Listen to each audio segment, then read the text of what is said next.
Hey guys, welcome back to my channel, The Black Accountant. It's your boy Mo. If you haven't already done so, don't forget to like, comment, subscribe. Can't emphasize enough, subscribe to my channel. And without further ado, let's get into it. So today I want to talk a little bit about cover letters. Within recruiting, especially in the past couple of years, this has kind of been a debated thing. Like cover letters don't seem to be as prevalent or as important as they used to be. The reason I think this is probably the case is because the recruiting process has evolved so much where we have so many Zoom interviews, so many more opportunities to get to know a person that a cover letter doesn't really feel as necessary. While there are still firms and still some industries that require it, it is kind of um, for show, I would say, because a lot of recruiters don't happen to read the cover letter. It kind of serves as a tiebreaker in some situations between you and another candidate that they're really having a hard time deciding between. So I actually pulled up a really old one of mine, and this was for a firm called Moss Adams when I was applying to it back in the day. I know it says 2021 because I updated the positions a bit, but I'm just going to go through this and just talk about a couple of the points here. So as you can see, it's all on one page. And kind of when thinking about these things, you do want to keep it very minimal. You usually don't want to exceed a page anyway, because this is just serving as an explanation of things that weren't explained in your resume. Also, it is a letter, so it is being addressed to somebody. I actually blacked out my address, the name of the recruiter, and a couple of people that I name dropped in the cover letter as well, just for privacy.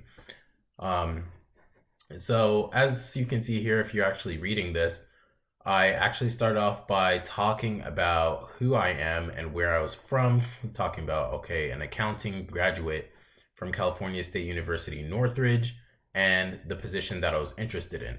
Now, you may not necessarily want to just copy verbatim what it says for the title if it just says staff 2021.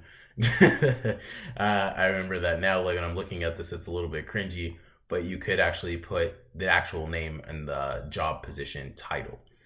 So, and then I talked a little bit about being interested in a career with the firm, and then how I felt like my interest aligned with the firm in the first introductory paragraph. So I'm talking about who I am and why I think I'm somewhat of a good fit, or what piqued my interest into that firm.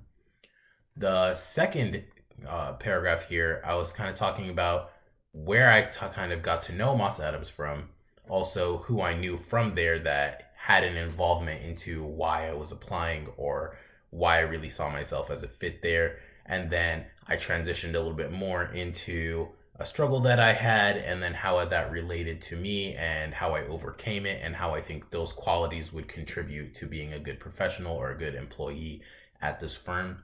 And then kind of went a little bit more down into more details in the fourth paragraph, talking a little bit more about actual positions that I've had, and then how that also contributes, and then ending off with um, uh, a conclusion paragraph where I left some kind of information for them to be able to contact me, with a salutation at the end, as well as my title.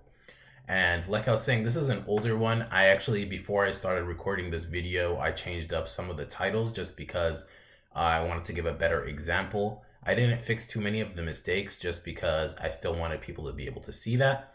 But I actually feel like this is a bit wordy.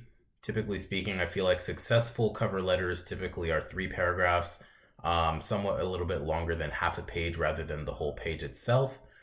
And the spacing as well is important. You want to keep a ½ inch or a full inch margin between, just so that it feels a little bit more clean. You can see that there's a lot of white space here at the top, and that's just kind of to follow the format of a letter.